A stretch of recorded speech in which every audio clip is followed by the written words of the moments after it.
আব্বাস সিদ্দিকের নিশানায় মমতা ব্যানার্জি, মমতার বিচারিতায় সরব আব্বাস। রাজ্য ছাড়ার সময় এসেছে মমতার, সংখ্যালঘুদের সঙ্গে বিশ্বাসঘাতকতা করছেন মমতা। কটাক্ষ পীরজাদা আব্বাস সিদ্দিকের। এফআইআর নিয়ে মানুষকে আতঙ্কিত করছেন মমতা, মানুষকে বিভ্রান্ত করার চেষ্টা। সংখ্যালঘুদের ভুল বোঝাচ্ছেন মমতা, সংখ্যালঘুদের বুকে লাথি। মমতা বন্দ্যোপাধ্যায়কে লক্ষ্য করে হুঁশিয়ারি আব্বাস সিদ্দিকের। মমতার আমলে চাকরিতে দুর্নীতি হয়েছে, ওয়াকফ নিয়ে মমতা সংখ্যালঘুদের সঙ্গে দ্বিচারিতা করছেন। কটাক্ষ পীরজাদা আব্বাস সিদ্দিকের। আব্বাস সিদ্দিকের নিশানায় মমতা ব্যানার্জি।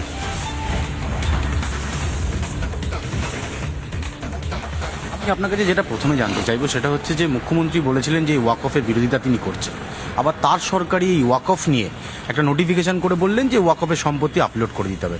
মুখ্যমন্ত্রীর এই দুটো অবস্থান মমতা বন্দ্যোপাধ্যায়, এটা কিভাবে দেখছেন? যেটাকে বাংলায় বলা হয় দ্বিচারিতা করা, এবং মুসলিম জাতির সঙ্গে এই দ্বিচারিতা করেছে, বিশ্বাসঘাতকতা করেছে, এটাই মনে করি। এই তাহলে মানুষকে, মুসলমান সম্প্রদায়কে ভুল বোঝাচ্ছেন? অবশ্যই এটা বহুত আগে থেকেই ভুল বুঝে যাচ্ছে। এই দেখো নবিসিটা কিভাবে শেষ করলো, এসআইআরলে কিভাবে মানুষকে আতঙ্কিত করেছে, তাতে অনেক কটা মানুষ অনেক জায়গায় মারাও গেছে, শুনছি, কত সত্য মিথ্যা জানি না, যাক সেটা।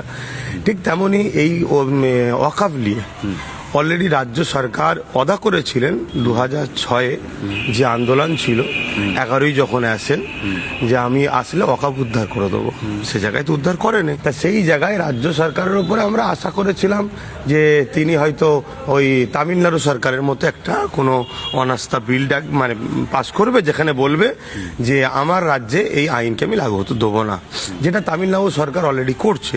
তিনি যদি করতে পারে, আমার রাজ্য সরকার কেন করতে পারবে না? তাই সেই জায়গায় আমরা আশা করেছিলাম। তারপরেও যখন আন্দোলন করতে অনেকে নামলো, তাদেরকে কি বললো যে আমার থেকে বড় দুশ্মন কেউ হবে না, এবং অনেকের নামে কেসও পর্যন্ত দিল। এমনকি আমার ছোট ভাই নওশাদ সিদ্দিকী, সে রাজনীতি করে, সেটা তার সংবিধানের অধিকার, তা সে এই আন্দোলন করতে গিয়ে জেল পর্যন্ত খাটলো ওয়াকফকে বাঁচাতে গিয়ে। সেই জায়গায় রাজ্য সরকার বললো আমি তো এই রাজ্যে আছি, মুসলমান ভাইদের কোনো চিন্তা করতে হবে না। আমার সরল প্রাণ মুসলিম ভাইরা ভাবলো রাজ্য সরকার তাহলে সত্যি আমাদের যখন আছে কোনো টেনশন নেই। তাই সব ভাইরা আন্দোলনও বন্ধ করে দিল, ব্রিকের মতো আন্দোলনকে মানে স্থগিত হয়ে গেল, করলো না আগে, বা পরে হয়তো করতে চাইলে করতে পারতো, কিন্তু রাজ্য সরকার যখন বললো তারা হয়তো করলো না। সেই জায়গায় আজকে যদি হঠাৎ করে সেই একই কথা বলে কেন্দ্র সরকারের কথা, তাহলে এটা দ্বিচারিতা, বিশ্বাসঘাতকতা ছাড়া আর কি হতে পারে? মুসলমান সম্প্রদায়কে বিশ্বাসঘাতকতা করে মমতা বন্দ্যোপাধ্যায় কি চাইছেন? মানে ভোটের বৈতরণী পার করতে চাইছেন? মানে একটা পার্সেন্টেজ অফ ভোট বরাবরই মমতা বন্দ্যোপাধ্যায়ের পক্ষে গেছে। কিন্তু আমি আবার একটু উল্টো ভাবছি। আমি ভাবছি হয়তো পশ্চিমবাংলাকে ছাড়ার সময় হয়ে গেছে মমতা ব্যানার্জির, কারো হাতে তুলে দেওয়ার ব্যাপার আছে চাইছে না হয়।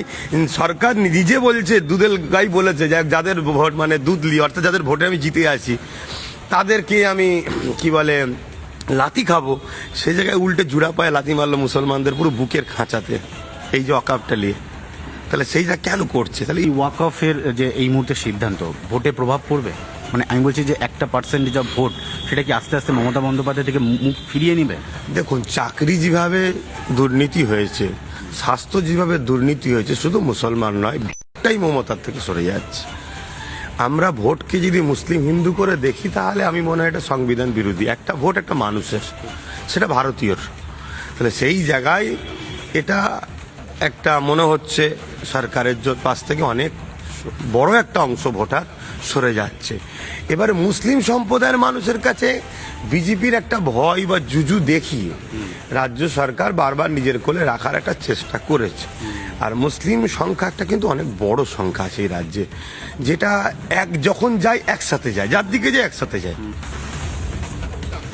পীরজাদা আব্বাস সিদ্দিকের নিশানায় মমতা ব্যানার্জি, দ্বিচারিতায় সরব আব্বাস। রাজ্য ছাড়ার সময় এসেছে মমতার, সংখ্যালঘুদের সঙ্গে বিশ্বাসঘাতকতা করছেন মমতা।